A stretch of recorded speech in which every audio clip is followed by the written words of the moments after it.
We don't understand sugar, and that's why the sugar diet is getting any interest, airtime, viewership at all. First of all, we already have a sugar diet. It's called veganism. For those of you who are new here, I'm Violet, and my goal is to help you to make healthy choices by understanding how companies trick us into poor health because it's profitable for them. One of the ways that they do that is by playing this game where they try to convince us that sugar is bad, but carbohydrates are good. They're the same. Two words for the same stuff. I'm going to use this analogy to show you what's really going on. Here we go. If I gave you a tablespoon of dirt and you had to take it with only two options, rub it on your skin or put it in your pocket, what would you do? Make a decision. I'm going to wait. Okay. Now that you know what you'd prefer, I'm going to split the world into two groups and you don't get to decide. Every time you see me, I get to give you a tablespoon of dirt and you must either put it on your skin or put it in your pocket, depending on the group that I've delegated you to, not what you chose. And it gets worse.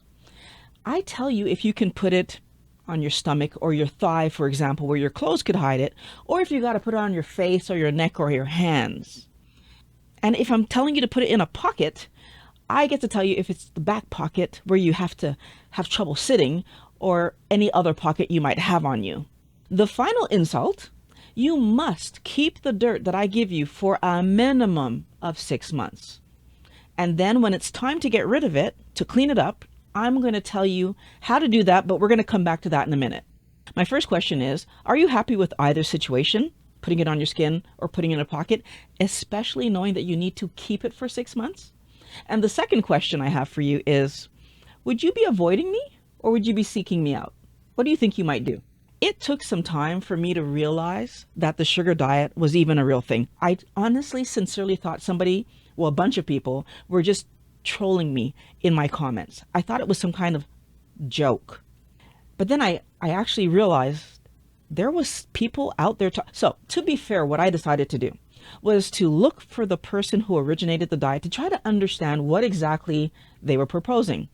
I couldn't figure out who originated the diet. And then, but problematic is when you search for diet and sugar, veganism comes up. So anyways, that made me decide I'm just going to look to see, okay, how do you do the diet?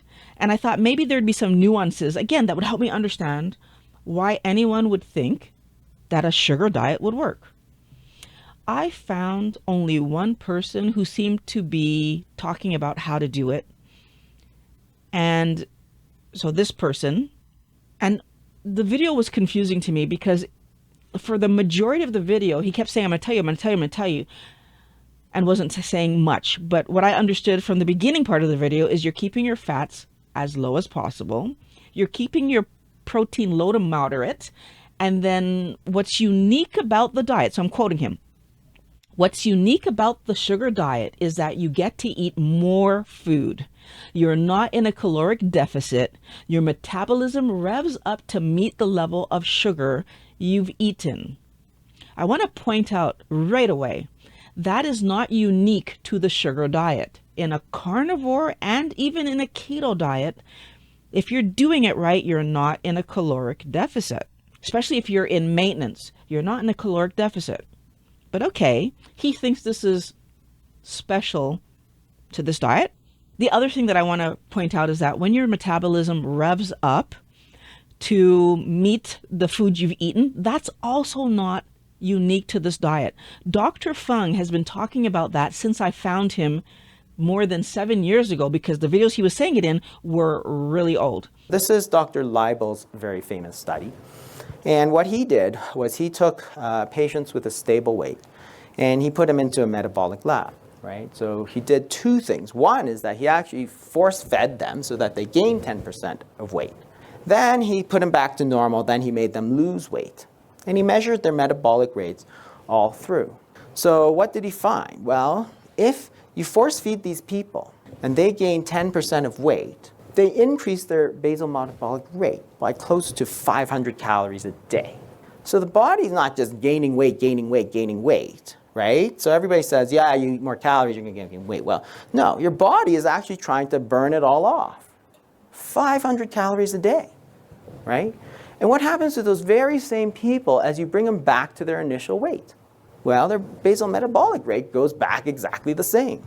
And as they lose weight, they start burning less energy. So they decrease their metabolic rate by about 300 calories. So again, it makes total sense. The body's just not that stupid, right? It's going to burn off all this energy because it doesn't want it, right? And that's exactly what happens. He's been saying that throughout. Your body will adjust to meet the calorie count that you're eating. So he says it's really hard to find a lot of people doing a high sugar diet because no one is doing it the way he's proposing. His directions: straight sugar in water is fine. Soda is fine. Gatorade, all of these things are fine. He himself is choosing to eat honey, table sugar, and berries throughout his day. And then he'll have a meal of extremely lean protein for lunch and supper. And he points out that you get to eat more lean protein because you have so many calories left over because all you've eaten all day was sugar. Now he pulls another person into this. I'm not going to put his name in here because I couldn't even find the video he seemed to be referring to. But he says that this other male is eating 3,300 calories every day and weighs 166 pounds. This guy doesn't actually know his own calorie count, but he went to the movies that day and reported that he got to eat a bunch of Sour Patch Kids and jelly beans during the movie. He also admitted that his amazing physique is partially performance-enhancing drugs. So he's not hiding that he doesn't mind ingesting things that are known to be not healthy to look the way that he's looking. I want to pause here and just point out that that becomes really important later. But I also want to pause to talk about the calorie count thing. So this male that he's referencing is eating 3,300 calories a day. I yesterday ate 2533, and that's typical of me. I eat about 2,500 calories, if you want to look at it from that way, every day. However, for me, I'm eating only animal sources.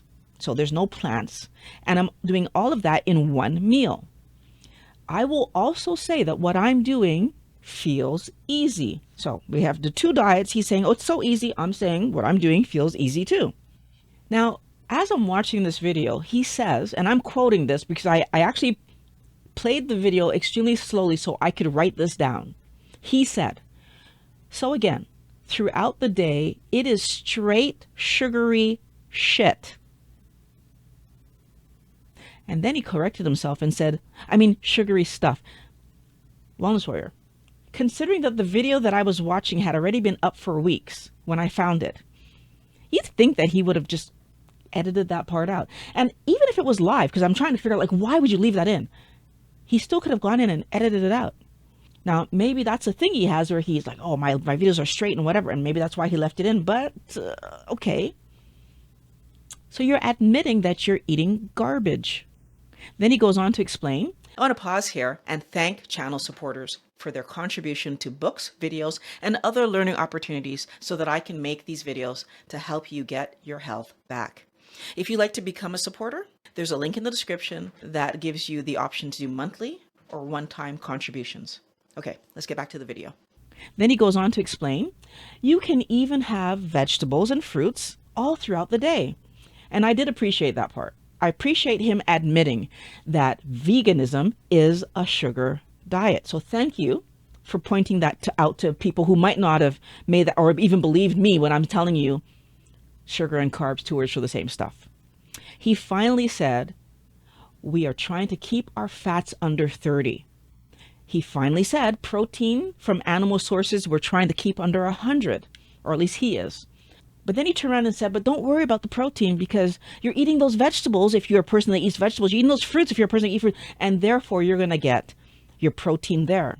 I'm going to refer you to Dr. Lehman because he shows that that is not going to give you the amount you need or the, here. Basically, we realize that when you look at a protein, there are two factors. One is what's the composition of those 9 essential amino acids, And the other is what's its bioavailability? How well do we digest it and absorb it? With animal proteins, the digestion absorption is pretty close to 100. It's usually 95% or higher for all animal proteins. For plant proteins, though, it gets into, you need to realize that in a plant, the protein is there for the purpose of the plant. And so a lot of it is attached to fibers, to structures. Plants have proteins attached to the leaves and the stems and the roots and the flowers and the seeds. And when you start to isolate that, if you just eat it in a raw form, it may only be 60-70% available because we can't digest the fiber. So if you look at wheat bran on a cereal box and say it was a wheat flour, and it says there's 4 grams per serving, there's actually less than 2 that you can actually absorb. He's telling us 400 to 800 grams of sugar is what he's consuming daily. He eats oranges, apples, and sorbet. And in the evening, he'll have sorbet or protein shakes if he's having cravings. I'm quoting him again.